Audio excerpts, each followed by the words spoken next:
দেহের খাদ্য আসলে এইভাবে ডিফাইন করা যায় না। দেহের খাদ্য মানে কোষের খাদ্য। কোষ যেটা রিসিভ করে সেটা কোষের খাবার, যেটা রিজেক্ট করে সেটা কোষের জন্য টক্সিন।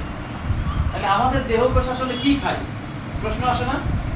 আমি ধরেই নিলাম যে আপনি মাইন্ড ম্যানেজমেন্ট করলেন, মেডিটেশন করলেন, বা জীবনের একটা লক্ষ্য নির্ধারণ করলেন, আপনি এইভাবে ডিসাইড করলেন যে চাকরি শেষ হয়ে গেছে মানে আমার জীবনের অ্যাক্টিভ, আমি মানে ইনঅ্যাক্টিভ হয়ে যাব আমার লাইফ থেকে। ব্যাপারটা এমন নাই।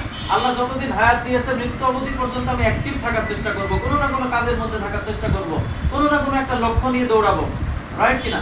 একটা মাইন্ড ম্যানেজমেন্ট থাকতে হবে। নিজেকে কখনো অবসর ভাবা যাবে না। অবসরের মানে মানুষের আবার অবসর কি বলেন?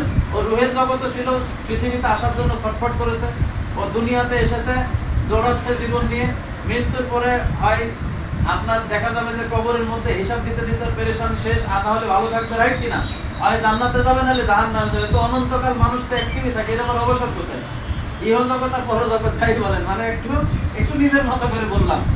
আমরা দেখা যায় যে বয়স 50, 60, 70 বা তারও আগে আমি ঘোষণা দিয়ে দিই যে আই এম রিটায়ার্ড পারসন। এই যে আপনি মেন্টালি কি হয়ে গেলেন জানেন? মৃত্যুবরণ করলেন। মেন্টালি কি হলেন? মৃত্যুবরণ করলেন। শুধু দেহটাই পৃথিবীতে আর কিছুদিন চলে ফিরে বেড়াবে তাই না। মাইন্ড ম্যানেজমেন্ট থাকতে হবে একদম লাইফ টাইম, একটা গোল থাকতে হবে। খাবার থেকে যত ধরনের টক্সিন আসে, প্রসাধনী থেকে, পথ্য থেকে, সমস্ত জায়গা থেকে মানে ডিটক্সিফাইড লাইফ লিড করার চেষ্টা করতে হবে। আগে আপনাকে বিশ্বাস করতে হবে যে মানুষ হিসেবে আমাদেরকে সৃষ্টিকর্তা শুধু শ্রেষ্ঠত্বের মর্যাদা দিয়ে পৃথিবীতে পাঠান নাই, বরং শ্রেষ্ঠভাবে জীবনযাপন করার সকল উপকরণ পৃথিবীতে সৃষ্টি করেই আমাদের তারপরে পাঠিয়েছে।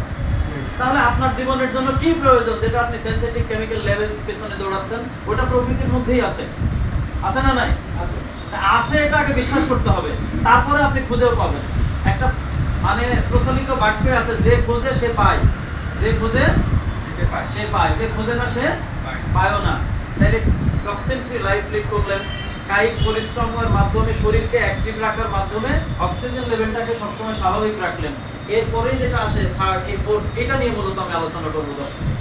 সেটা হচ্ছে নিউট্রিশন বা কোষের খাবার। কোষের খাবার আপনি যেই খাবারই খান, আমাদের কোষ মাত্র 6টি খাবার পেছে নেই। কয়টি? 6টি। নাম্বার 1 যদি আমি একটু এইভাবে বলি, অ্যামাইনো অ্যাসিড। নাম্বার 1 কি? অ্যামাইনো অ্যাসিড মানে এটা রুট অফ প্রোটিন, এটা হলো প্রোটিনের শেকড়। হ্যাঁ, অ্যামাইনো অ্যাসিড থেকেই প্রোটিন, প্রোটিনের একককে অ্যামাইনো অ্যাসিড বলা হয়। তার মানে আপনার খাদ্য, পথ্য, প্রসাধনীর মধ্যে যদি অ্যামাইনো অ্যাসিড থাকে তাহলে আপনার কোষ এটা রিসেপ্ট করবে, নচেত কি করবে? রিজেক্ট করবে। আর রিজেকশনের ভাষাই হলো রোগ। রিজেকশনের ভাষাই কি? রোগ। আপনার